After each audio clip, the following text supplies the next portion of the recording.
Welcome to the Real News Network. I'm Jessica Devereaux in Baltimore. President Barack Obama has authorized the military to conduct surveillance flights over Syria.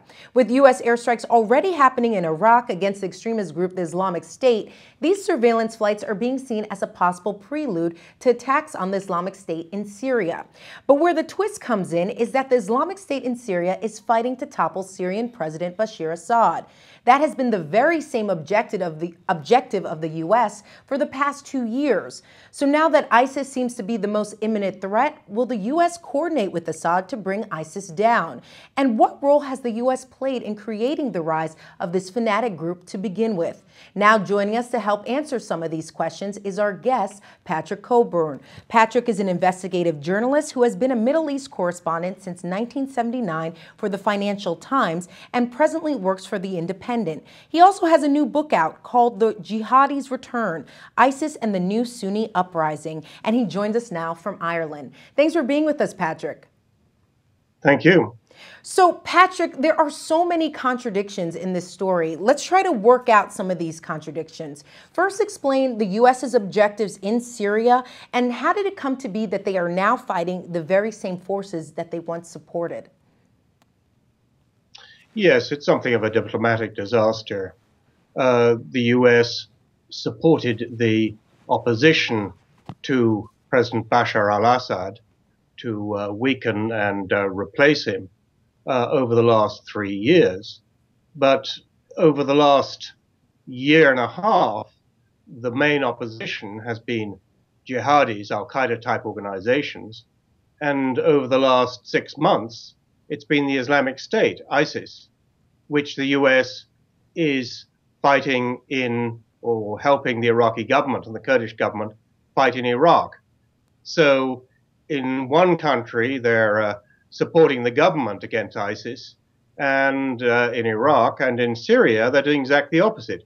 They're opposing the government, which is fighting ISIS.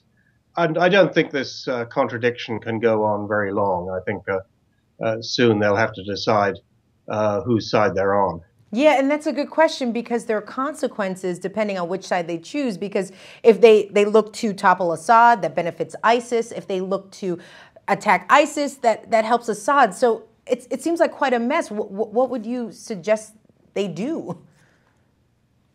Well, there's no doubt in my mind that the great threat to both these countries is ISIS, which is a very horrible, in many ways, fascist organization. Very sectarian, kills anybody who doesn't believe in their particular rigorous brand of Islam. They killed last week a single tribe that opposed them. They killed 700 members. Another 1,500 have disappeared. So these are big-scale massacres. I think they should oppose ISIS, but they need to do it effectively, which means that they have a parallel policy with the Syrian government, which they've been trying to overthrow. I don't think they're going to have a U-turn in that policy because it could be too humiliating. But covertly, I think that they're shifting their ground. They need to prevent Assad's government falling to ISIS. Yeah, and the drumbeats of war are really getting louder here in the United States, Patrick. I'm going to pull up an example of Secretary of State Chuck Hagel. He was recently asked at a press conference about whether ISIL posed a 9/11 threat. Here's his response. ISIL is as sophisticated and well-funded as any group that we have seen. They're beyond just a terrorist group. They marry ideology, a sophistication of strategic and tactical military prowess. They are tremendously well funded. Oh, this is beyond anything that we've seen. So we must prepare for everything. And the only way you do that is you take a cold, steely, hard look at it and get ready. Get ready. You just heard Secretary of Defense Chuck Hagel say. So what should we be potentially getting ready for, Patrick? What is the U.S.'s real interest in getting potentially back into Iraq and now Syria? You said something about a covert operations, but is it possible that we could even see boots on the ground there? This means so many different things. At one point it meant a few years ago in Iraq that there were 150,000 American soldiers in Iraq. That was an awful lot of boots. I don't think we're going to see that again or anything like that. I don't think we'll see that in Syria. But will there be American airstrikes in Iraq? On a more extensive basis, I think there will. Will the same things happen in Syria? It's really quite likely because it's absurd to combat ISIS in Iraq but not on Syria because ISIS can then nip back over the border. It's effectively abolished the frontier. And this is a pretty big place now that they rule. ISIS rules in Harry, which is bigger than Britain, bigger than the state of Michigan.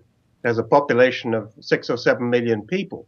So this isn't something that can be easily contained, and it's very difficult to eliminate. And Patrick, at the end of the day, what's this all about? I mean, whose interest is it really to defeat ISIS?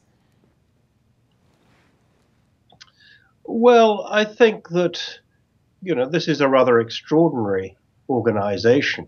It combines extreme religious fanaticism with military efficiency. It's won a lot of victories during the summer, and pretty extraordinary ones.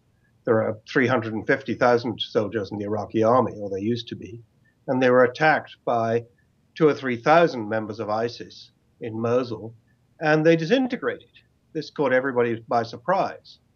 I mean, everybody, including myself, knew the Iraqi army was pretty bad, very corrupt, but I don't think we expected it just to disintegrate in a single day's fighting. In Syria, they're also getting stronger and stronger. It doesn't get reported much because it's so dangerous, as we saw with poor James Foley, for any journalist to go there. But they've been advancing westwards. They've won 3 or 4 victories, overrun Syrian army bases in the last few weeks without anybody paying much attention. So this is an expanding organization which could quite soon rule territory right from the Iranian border to the Mediterranean. So is it fair to say, I mean, Iran has a vested interest too to defeat ISIS? It certainly does. I mean, in Iraq, there's a rather extraordinary combination of people who previously were confronting each other and certainly didn't like each other, like the US and Iran, various factions in Kurdistan, various politicians in Baghdad, Saudi Arabia, Turkey. All these people have been brought together by a single factor, which is fear of ISIS. It's a very frightening organization. And all these countries, I think, are now rather frightened by what they see. So, Patrick, in your book, you speak of what could be done to end all of this. You write, quote, given that the insurgency is not dominated by ISIS, JAN, and other al-Qaeda type groups, it is unlikely that even Washington, London, or Riyadh now want to see Assad fall. But allowing Assad to win would be seen as a defeat for the West and their Arab and Turkish allies. So what are your predictions here? How do you see this all being resolved?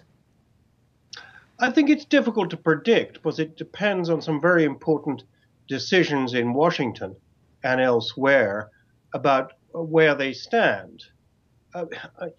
They are responsible for quite a lot of what has happened. In Iraq, we had al-Qaeda in Iraq, which had become a force after the US invasion of 2003.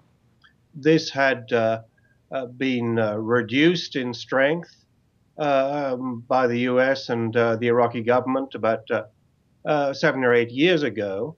But as Iraq was becoming more peaceful, uprisings started in Syria in 2011, which were backed by the US and its allies.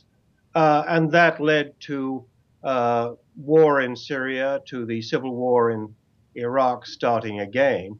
And it was in this crucible that ISIS moved from being a quite small marginal organization to being an extremely powerful one.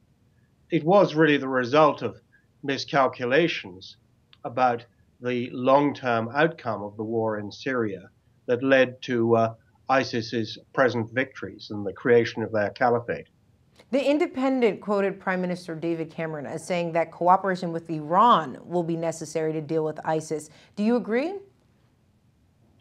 Yes, I mean, it's a strange situation because, the Iranians are very frightened by what's happening because ISIS used to be an organization they were fighting in Syria and Damascus, a long way away. Now ISIS is taking towns that are 20 miles from the Iranian border. So they want to defeat it. So they have a parallel policy with the US. But it's difficult, certainly for the US, to then have a U-turn and say the Iranians that we used to demonize, that we said were our great enemy in the Middle East, now suddenly they're our pals, they're our friends. Similarly with Damascus. So I think it's difficult for them to make a U-turn, though it's necessary for them to do so and do so pretty quickly without being humiliated. And so a lot of what they do, they may try to do covertly. All right, Patrick Coburn joining us from Ireland. Thank you so much for being with us. Thank you. And thank you for joining us on the Real News Network.